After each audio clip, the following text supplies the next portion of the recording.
Good morning, good afternoon, good evening. We're going to talk again about the philosophy of right in the version of the Encyclopedia.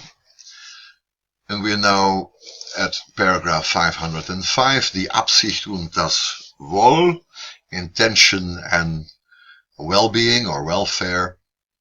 And we're going to dive into this chapter, this section, for a little while. Maybe the best starting point is to quote a passage from the Philosophy of Right, the Vorlesungen, paragraph 119. That's the opening of the same section in the Philosophy of Right, where Hegel says, aber die Wahrheit des Einzelnen ist das Allgemeine. So the truth of that singular action that we have been talking about is the universal. Let's say that we're lighting a piece of wood.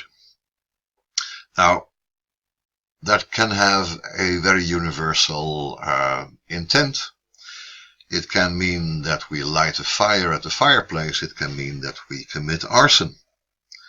So the simple action of putting fire to a piece of wood doesn't in itself have a moral meaning. It gets a moral meaning, first of all, by looking at the universal effect of that. We need to understand the whole where this immediate singular action is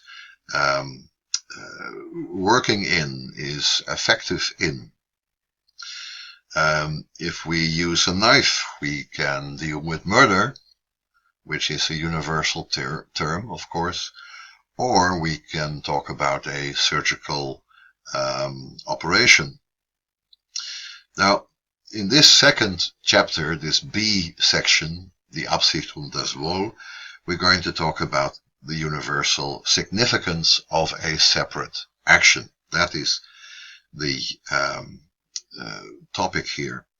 Now, to talk about the universal meaning of an action, that's not a random thing. It's a necessary implication of this fundamental unity of thinking and wanting. Because my desires, my volition is not an instinctive response to a stimulus. It's something that goes through my thought. There is some consideration of what I want to do, I want to achieve. Volition actually is nothing but thought that wants to give itself a reality. It wants to posit itself within reality. Now, when we act as thinking beings, and that is why in our actions we are focused on this universal meaning. The setting fire to a piece of wood or the use of a knife has its meaning from the general purpose that I aim at. So as a thinking being, what I want to do is not just put fire to the piece of wood or to use the knife, but I also want to achieve something by that. So I'm focused on either the surgical operation or the murder that I intend to commit. It's not an instinctive reaction which remains singular. My instinctive reaction is singular, well, mediated by the universality of my body and what is universally valid for a human body and its response to the world, but it's singular in the sense that it's not connected to the universal intent that I have. The Absicht, that is my purpose or intention. It's very difficult to keep our terminology straight here. When Hegel talks about the Handlung, the correct translation seems to be deed and not action. And when he talks about Absicht, we can translate it either by intent or by purpose, but Hegel will make a difference between Absicht and Ziel. So we have a difficulty here, and that is why I started reading the German version, so that you might have more specific contents to consider from the German version, instead of skipping all that and coming to the English translation immediately. The English translation that we'll read later on talks about intentional welfare. Now let's read the German of paragraph 505, where we will find the notion of das Recht der Absicht, the right of intent, right of intention. Let's see what that means. Die Handlung hat, so the deed has, and then it has several notions. Nach ihrem empirisch konkreten Inhalt, so considering its empirical concrete content, eine Mannigfaltigkeit besonderer Seiten und Zusammenhänge. So there is a plurality of particular characteristics and contexts in which this Handlung takes place. There is always a context in which I act, or in which I posit my Handlung. And he continues, das Subjekt, so we're talking about Subjekte right now, so this spiritual center, this unity from which these actions spring. Das Subjekt muss der Form nach, so only formally, die Handlung nach ihrer wesentliche, diese Einzelheiten in sich befassende Bestimmung gewusst und gewollt haben. So just formally, I am supposed to know about and must have consciously wanted to perform this action, including all its essential characteristics. So let's say the temperature in the room, or the lighting, or whether I first begin with my right hand or with my left hand, that's all particulars of my action that are not essential. They don't prevent me from doing the deed. They don't prevent me from achieving my ends. But there are essential elements. Let's say if I want to light a piece of wood, then I have to use matches or a lighter, and I have to put on the lighter, and all of these actions are part of the deed. And of course, I can't do that underwater.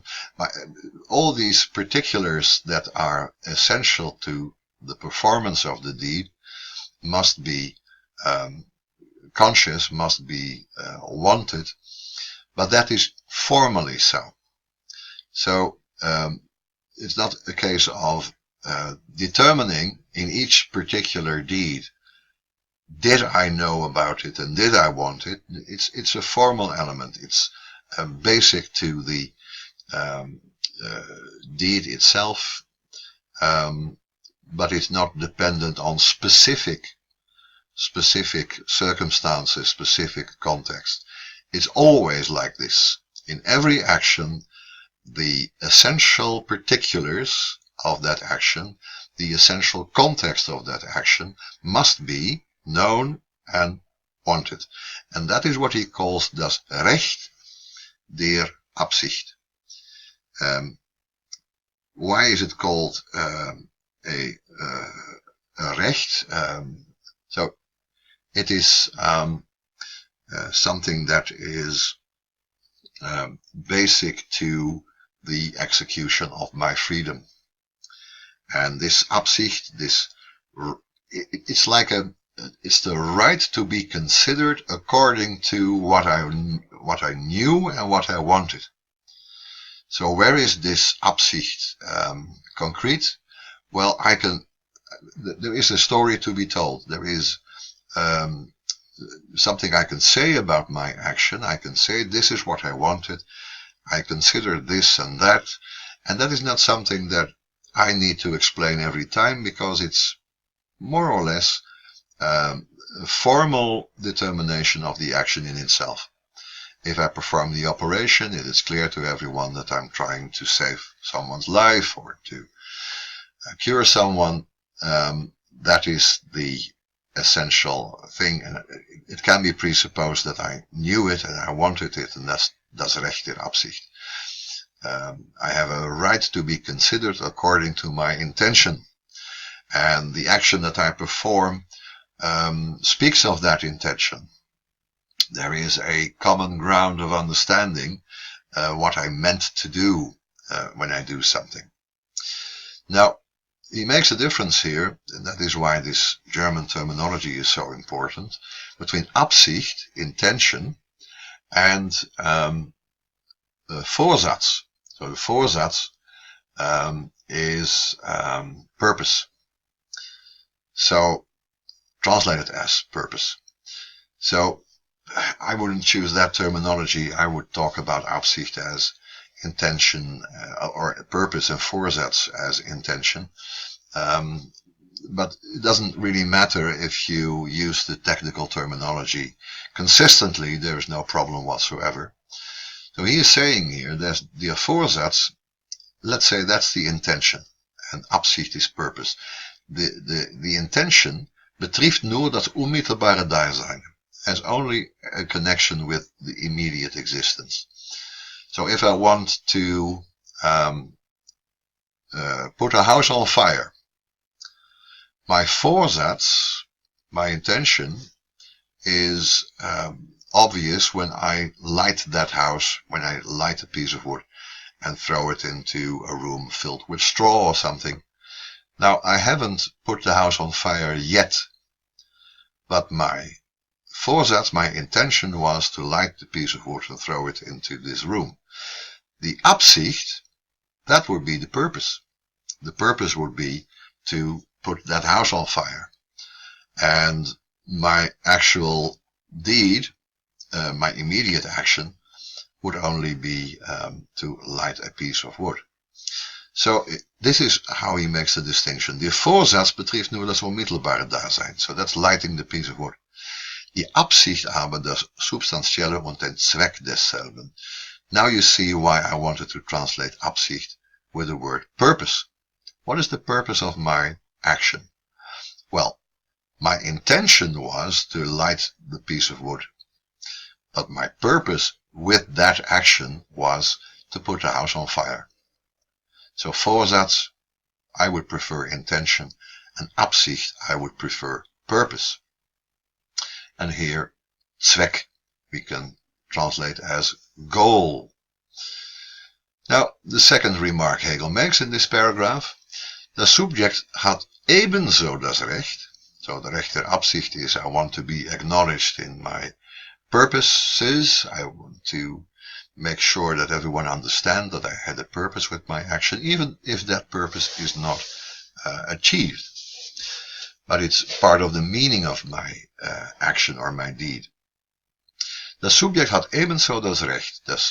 So the subject has equally the right, dass die Besonderheit des Inhalts, so the particularity of the content, in der Handlung, in the deed, der Materie nach, so not formally, but considering actually what I'm doing, nicht eine im Äußerliche sei. So it's not something external, not something that others may perceive, not something that is beyond me, sondern die eigene Besonderheit des Subjekts. So it must contain the particularity of the subject. Seine Bedürfnisse, its needs, Interessen, interests and Zwecke, goals, enthalte, welche in einen Zweck gleichfalls zusammengefasst, that you can summarize in one single goal, wie in der Glückseligkeit, that's the immediate form, sein Wohl ausmache. So what is my ultimate purpose in all these actions that have an intent, and all these deeds that have purposes, but the main purpose or the summary of all these purposes is my well-being. Das Recht des Wohls. in paragraph 121 of the philosophy of right, he speaks about das Recht Befriedigung zu finden. So it's the right to achieve satisfaction. And because he mentioned de Glückseligkeit, die Glückseligkeit is van Wohl nur dadurch unterschieden, so happiness is different from well-being only in this respect, das Erstere als ein unmittelbares Dasein überhaupt vorgestellt wird. So the first one, the Glückseligkeit, is itself just an immediate existence, feeling good. Letzteres aber als berechtigt in Beziehung auf die Moralität vorgestellt wird.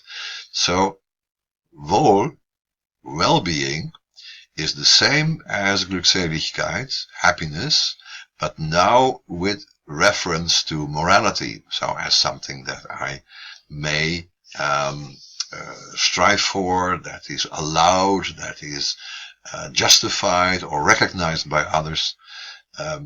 Of course, I must act with the purpose of achieving my well-being. Everyone will acknowledge that.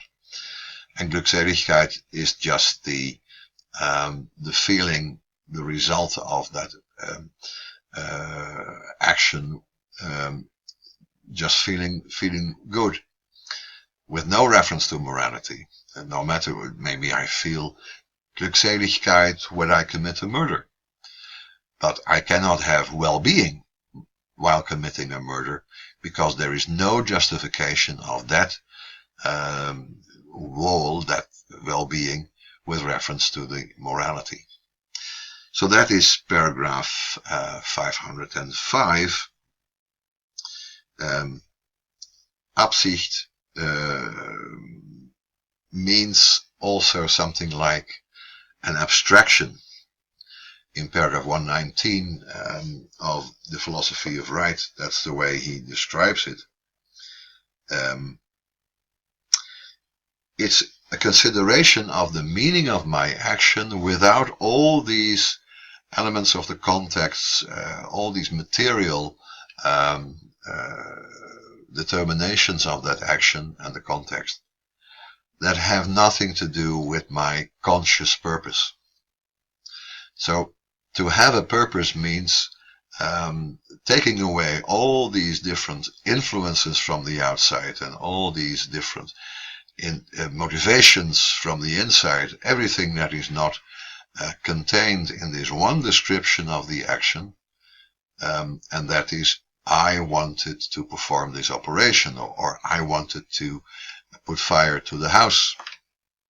That then is what the Absicht means. So it's an Absehen von, it's a looking away from the non-essential. It's an abstracting activity. My intention or my purpose is just the general or the universal quality, general meaning of an action. That's what is essential in all of these aspects of it. What is it about? What do I want to achieve? That is what the Absicht means. Now, when I act, I am not just doing something in general. I have specific intentions with every action, and that is das Recht der Absicht. I can only be present in my action when I am aware of, when I'm conscious of this universal quality of it. If I knew it, if I intended it to be like that. If not, if my action has a meaning or a consequence that was not known nor wanted by me, then that action is not mine. And that is very important in the judgment about my actions, whether or not I am liable or responsible for what I do. I am only present in my action if I knew about and wanted the specific consequences of that action, if it was in my purpose to do so. So that requires the activity of my thinking. As a subject, I'm only free if I understand the difference between my intent, or the unity between my intent and the action. Now this Recht der Absicht, so this right to have a particular subjectivity in my action, to have a purpose and to be judged by that purpose, is even more important when we talk about zijn Wohl. We have considered so far just the universal meaning of an action. I have to have that universal meaning as my purpose. There must be a unity between my subjective consciousness and volition on the one hand, and the objective nature of the action. Then I'm free. If there is this unity between them, if I did what I wanted to do. But there is something else also important. That was the content of the second remark Hegel makes. My actions, my deeds are also determined by my particular goals and interests. I'm not just focused on the universal content of my action. I'm also focused on the particular benefit that I derive from that action. And that is what Hegel calls in paragraph 121 of the Philosophy of Right, the soul of the action, the moving principle of the action. Why am I committing this murder, or why am I performing this surgical operation? Well, in order to achieve something good for myself. I have a specific interest in all of these, and that is also a right. Let's say the whole area of the motivation to act, to perform something, is involved here. The universality of the action, so the universality that is contained in putting the house on fire or lighting a stove or whatever, can only exist if there is a subject that is interested in doing that. And the only reason that that subject is interested in doing that is because it has a benefit for him or her. If I execute something, if I do something in the world, it has to have a positive value for me, and that is the inner motivation of my action. Why do I eat? Not just to feed myself, but to stay alive, or to enjoy a nice dinner, or to be able to perform my duties or whatever. But the goal of the action is not in the action itself. I'm not feeding myself in order to feed myself, but to survive. And so it is with all of these different actions. In each action there is a particularity and a complex of needs, interests, and goals, as we found here, which can be summarized in this one general purpose of all my actions, not the Glückseligkeit, which has no reference to morality, but to my Wohl, what is my welfare, the English translation says. Now, let's continue with paragraph 506. That's the second and final part of this section B. Aber, so that is very important whenever Hegel talks about the other side of all of this. Aber die Wesentlichkeit der Absicht, so the fact that my purpose is essential to my action, ist zunächst die abstrakte Form der Allgemeinheit, is at first just the abstract form of universality. Is something abstract. It's something that in each case we can give a concrete content, but when we talk about that in itself, it has no content. When we say that every subject acts ultimately because it strives for its own Wohl, its well-being, the content of that well-being is not elucidated here, is not clear what it means. It means something else for you than it means for me. So it's an abstract form of universality.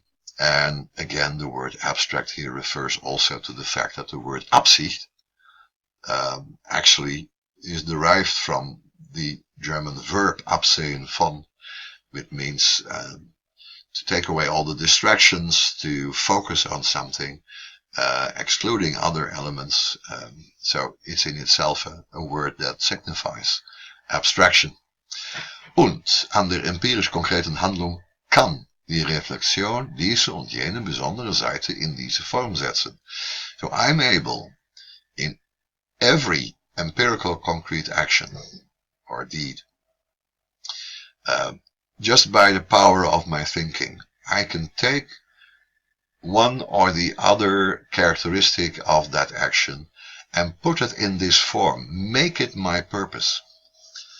If I throw a ball and it hits someone, I can deny that that was my purpose.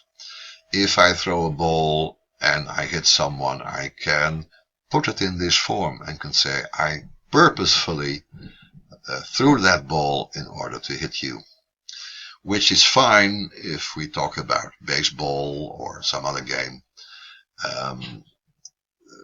which then is part of how that game works, and it's not so fine if it's an attempt to damage someone. But I am able to take this or the other element of my action and give that the form of the purpose. I can, for instance, say, well, I did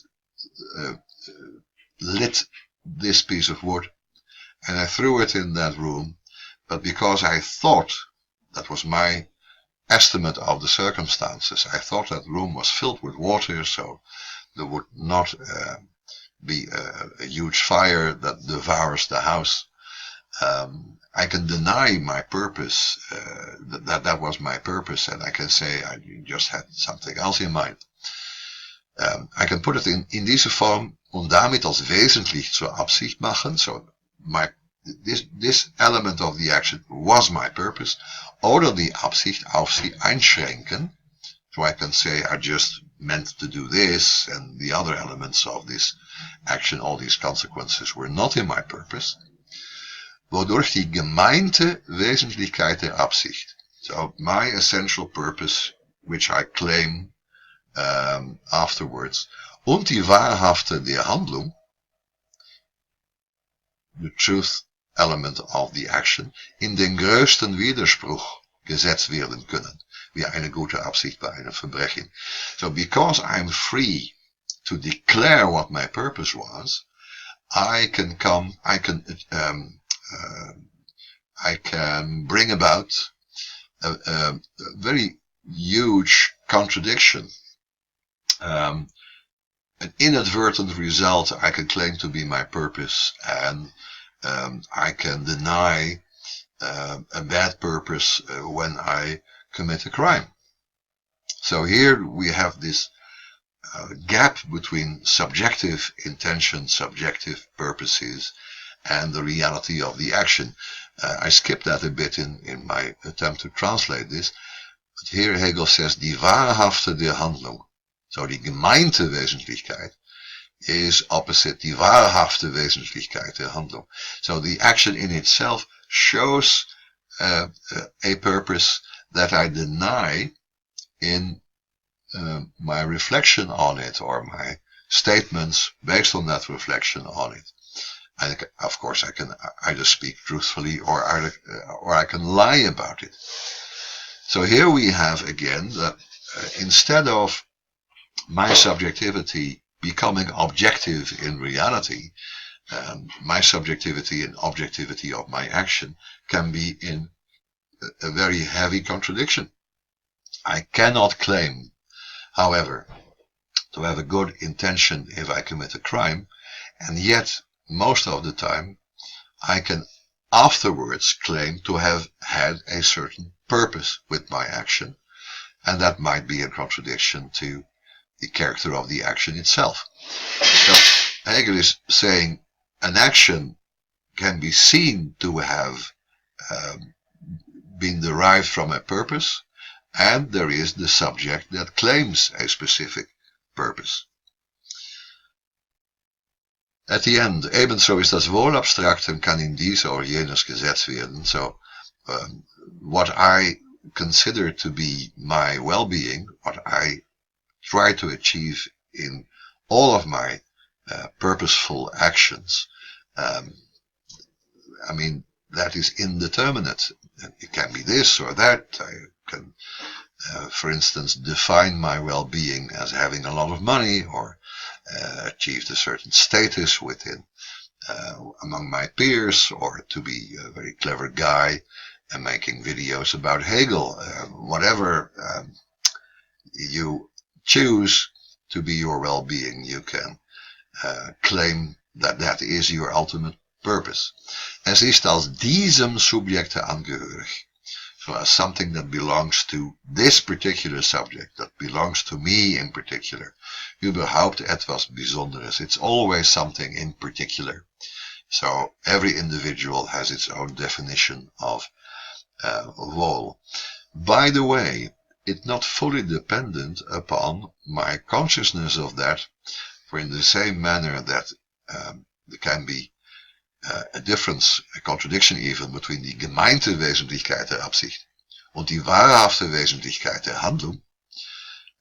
In the same manner there can be das gemeinte Wohl und das wahrhafte Wohl.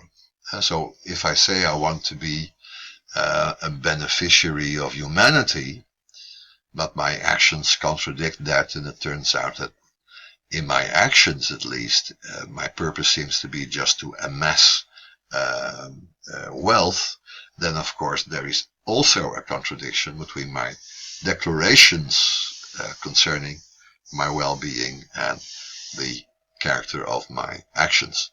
So let's take a very brief look now at the translation. Okay, I hope you can read this. The letters are a little smaller. So we're going to take a quick look at paragraph 505 and 506 in the English translation. As regards its empirically concrete content, the action has a variety, so that's Handlung, translated as action.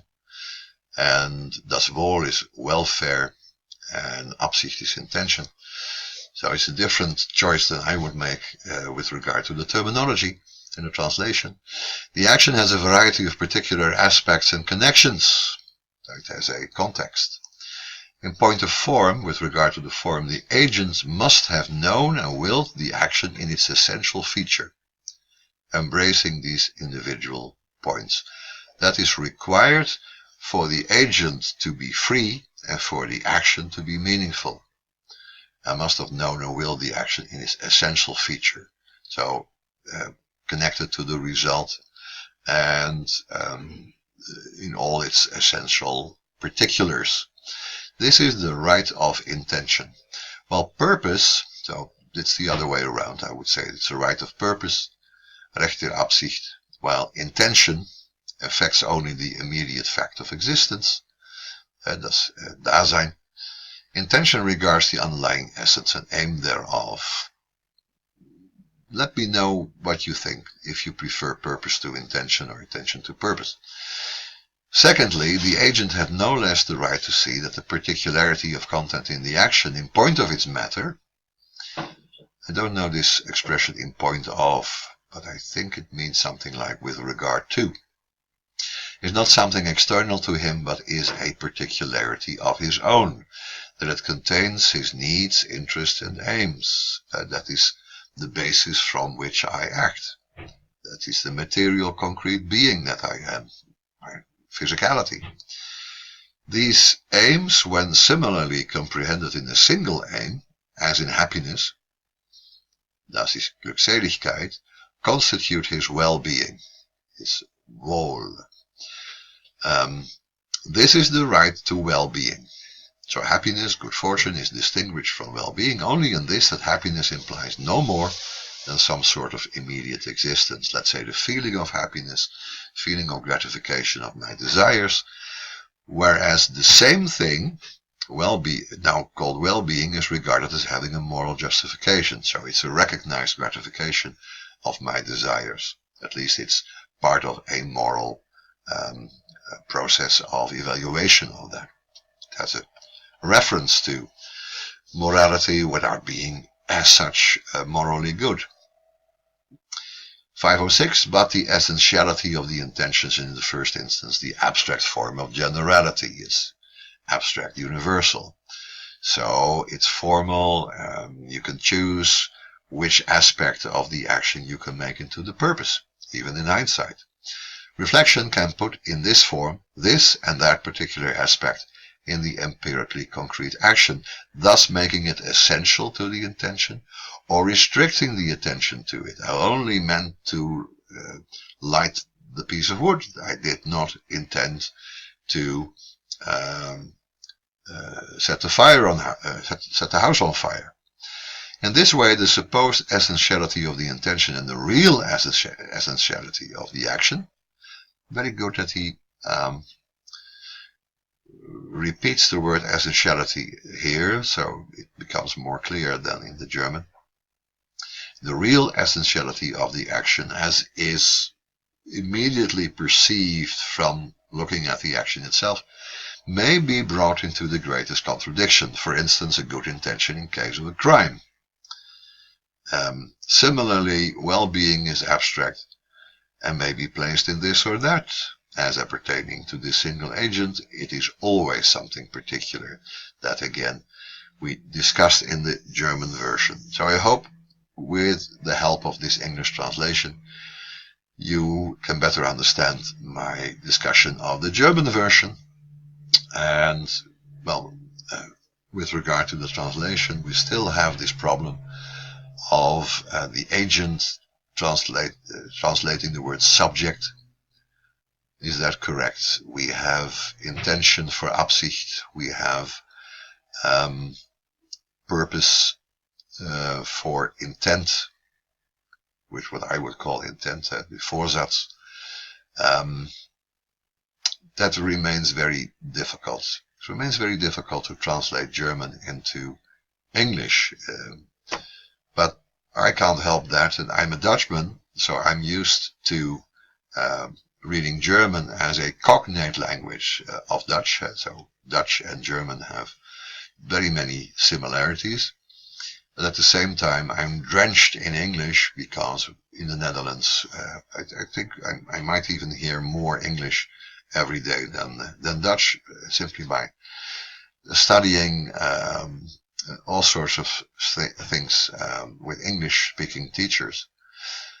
Nevertheless, if we are aware of this problem, if we make the right decisions, and at least understand the difference that is intended by Hegel in this text, then it's no problem. We can use all of these words as long as we use them consistently. Okay, that is paragraph 5 and paragraph 505 and 506. That's die Absicht und das Wohl. Thanks for listening and see you next time.